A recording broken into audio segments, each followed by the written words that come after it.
সেইটা আমরা বলেছিলাম 15ই আগস্ট থেকে করব, কিন্তু যেহেতু 1লা এপ্রিল থেকে ফাইন্যান্সিয়াল ইয়ার শুরু হয়, কাজেই এটা আমরা 1লা এপ্রিল থেকে দেব বলেই ঠিক করেছি।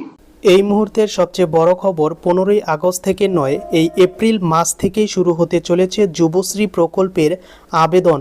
এবং এই আবেদনের নাম নথিভুক্ত করলে প্রত্যেক মাসে 1500 টাকা করে পেয়ে যাবেন, অর্থাৎ আর 2 মাসের মধ্যেই কিন্তু চালু হতে চলেছে, এমনটাই ঘোষণা করলেন কিছুক্ষণ আগে মাননীয় মুখ্যমন্ত্রী। তো বিস্তারিত তোমাদের সঙ্গে শেয়ার করছি।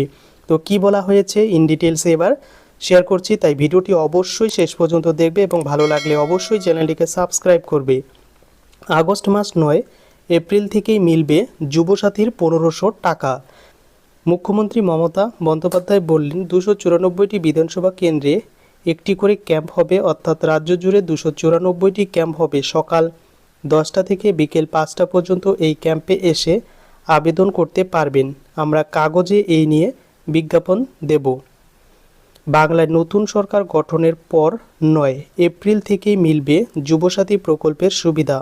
মঙ্গলবার নবান্নে সাংবাদিক বৈঠকে বড় ঘোষণা করলেন মুখ্যমন্ত্রী মমতা বন্দ্যোপাধ্যায়। এদিন তিনি জানিয়ে দেন যে 1 এপ্রিল থেকেই যুবসাথী প্রকল্পের বেকার যুবক যুবতীদের মাসে 1500 টাকা করে দেওয়া হবে। যে প্রকল্পটি 15ই আগস্ট শুরু হওয়ার কথা ছিল, সেই 15ই আগস্টের বদলে সেটা কিন্তু 1 এপ্রিল থেকেই শুরু হচ্ছে, সেটি এগিয়ে আনার কথা এদিন ঘোষণা করলেন মুখ্যমন্ত্রী। আবেদনপত্র গ্রহণের জন্য সংবাদপত্রে বিজ্ঞাপন দিয়ে জানানো হবে বলেও এদিন জানান।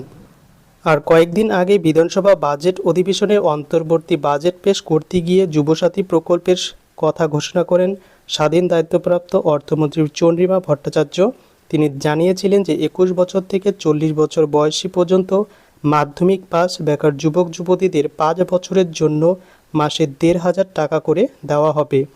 আগামী আগস্ট থেকে এই প্রকল্প শুরুর কথা তিনি প্রথম জানিয়েছিলেন। তো সেই আগস্ট মাসের বদলে এবার 1 এপ্রিল থেকেই কিন্তু এই যুবসাথী প্রকল্পের আবেদন চলবে এবং সেটা কিন্তু টাকাটি দেওয়া হবে প্রত্যেক মাসে 1500 টাকা করে। যারা কৃষক বন্ধু বা লক্ষ্মীর ভাণ্ডার পায় তারা কিন্তু এই প্রকল্পে আর আবেদন করতে পারবে না, কিন্তু যারা ঐক্যশ্রী, নবান্ন বা স্বামী বিবেকানন্দ স্কলারশিপ পায় তারা কিন্তু এটিতে আবেদন করতে পারবে।